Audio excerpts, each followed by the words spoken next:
What's going on, everyone? Jeremy here from The Quartering. I don't think anyone's surprised that Jeff Bezos is basically a supervillain. I feel like we have Bezos on one side, and then we've got our savior, Elon Musk, on the other, both vying for the soul of America. So here's a weird story. Now, obviously, you all know my position on unions. I am not pro-union, really by any stretch of the imagination. I'm willing to hear arguments that in specific cases they're important, but by and large, for example, the teachers union, it's garbage. It keeps the worst possible teachers in our school systems and protects the worst possible employees while holding back the best ones. You could talk about the police union. I don't think that that's a net positive either. There's a wide variety of terrible large unions. And one that has been constantly brought up is Amazon, having the employees unionize.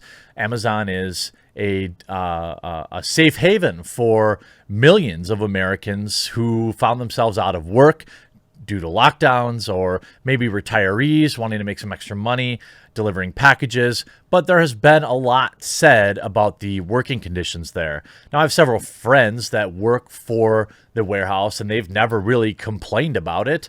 They've all said basically like it's a job, and but that doesn't mean the conditions in every possible Amazon warehouse is great. I'm sure that they could always be improved. But what got outed today was that Jeff Bezos actually recruited an army of Twitter trolls, codenamed Veritas, to target critics like Bernie Sanders and defend Jeff Bezos. So the army is made of, quote, ambassadors who go online to defend the company. It began in 2008 and became partially relevant in the midst of 6,000 Amazon workers in Alabama who were voting whether to form a union. The ambassadors defend warehouse conditions and troll Amazon critics. Training documents reveal that they are told to speak out in a blunt way if necessary. Now, this is not surprising at all to me. I bet you that every big major corporation has paid social media interferers. This is just the way business is done. It's modern day PR is what it really is. So Amazon recruited a Twitter army codenamed Veritas, whose members were picked for their sense of humor, and the task was to defend Jeff Bezos' reputation online. It's probably why he bought the Washington Post. The army was recruited in 2018. On Twitter, they've defended worker conditions and Amazon founder Jeff Bezos, and has even gone after the company's biggest critic, Bernie Sanders. Bernie Sanders is one of the biggest frauds on the planet. But anyway, all politicians really are. Here's the actual document. You could see members, ambassadors. You can see people. Some of these people are actually verified.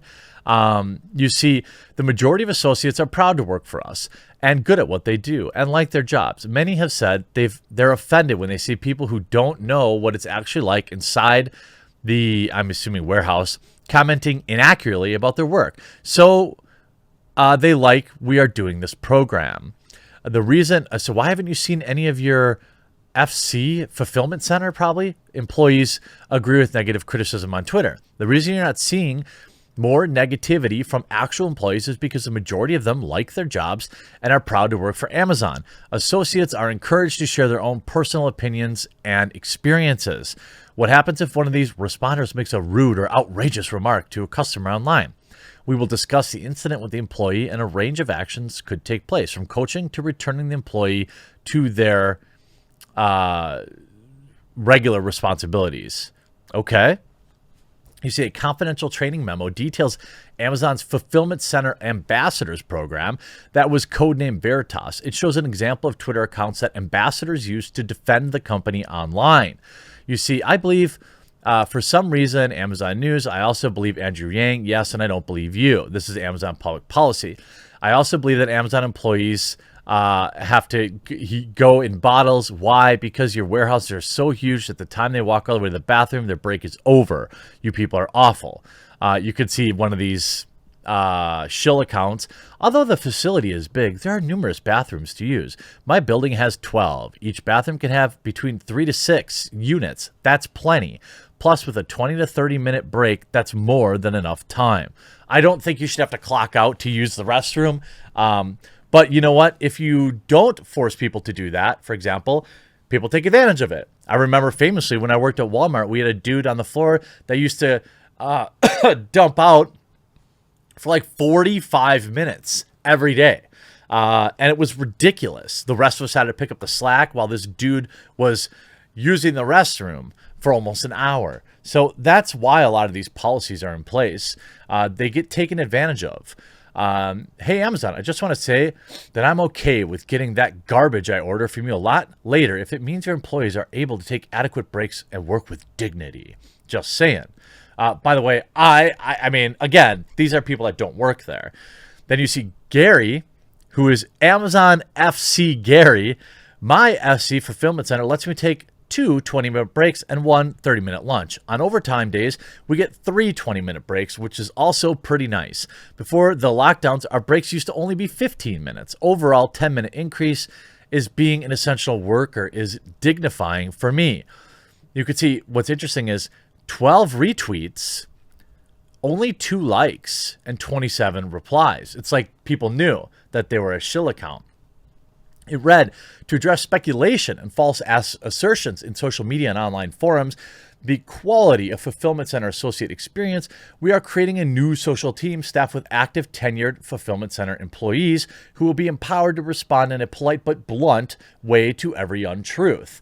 Look, we all know that there are rules and then there are implied rules. For example, I don't remember if this was Walmart or Menards. I've worked basically every retail job on the planet. I think it was Menards, where they said you could take an hour for lunch, but it was implied that you took 30 minutes. And that's just the way it was. What people forget when they get all outraged online is the fact that these are at-will employment facilities. If you are unhappy with the conditions, at any point you can simply quit your job and go find another. Now, I'm not going to defend Amazon, and I do think that workers should get adequate breaks. I think science shows that if you give people adequate breaks, you make work less of a grind for them, they are better, more productive employees. Gamifying certain things. You know, exerting too much control over your employees day to day is oppressive and not good. And look, employee churn is a real thing. So if it was like the worst job on the planet, you know, they'd never be able to keep things staffed. The goal of the meeting is to get aligned on the launch of a plan for Fulfillment Center Ambassadors Program. By the way, this is about keeping employees. You see Amazon News, one of 2. You don't really believe the going in bottles thing, do you? If that were true, nobody would work for us. The truth is we have over 1 million incredible employees around the world who are proud of what they do and have great wages and health care from day one. You know, the truth is probably in the middle. You know, I don't think there's probably armies of people that would ever say that Amazon is their best job ever. But it's a job, and it's actually, at least where I live, I think the warehouse starts at like $17 an hour, which is really good for a starting wage for, you know, just unskilled labor. I don't mean to disparage that. I don't know what the drivers make, maybe more. But for a starting salary, that's strong. That's what, 35 grand a year starting, plus you get paid hourly, so you get overtime opportunities. And maybe people make more than that now since since everything, they've got extra money from the government and all that. I'm not sure. But again, I don't know that, you know, warehouse work is something people do. It's a job, a job. It's not a career. And hopefully there is some ability inside the Amazon warehouse where people can move up, and earn a lot more money. But again, the nearly 6,000 Amazon warehouse workers, are deciding whether or not they want to form a union. This is the biggest push. They're not going to form one. Because, you know, quite honestly, you know, it's not going to happen.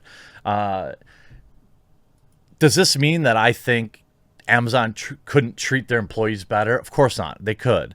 But this is some like hilarious caught in 4K stuff. The bizarre story behind those Amazon ambassadors on Twitter. Like, as an employee of Amazon, I mean, it's literally in their tag, right? Let's see if this account is still active now that it's all been exposed. 6 followers, not following anybody. And let's see. March 26th was the last time they tweeted. 65 retweets, only 22 likes. I like to explore your phraseology here. What do you mean by I have actually been treated well, despite there being new unions? The second implies you think, I mean, that, you know, thank you for this very real, certainly not company scripted assessment. I mean, like, people figure it out immediately. And it's just sad. I don't blame the people. You know, they're just trying to do their job. But, you know, maybe just treat your employees a little bit better. Get out in front of it so they don't feel like they have to unionize. I find that going above and beyond with your employees and giving them a break every once in a while and giving them an unexpected day off or something, or an unexpected raise, is way more effective in keeping them happy than this cringe plan that ended up getting brought to light. Jeff Bezos, I strongly dislike you in every possible way. I hope you enjoyed this video. We'll talk to you again real soon.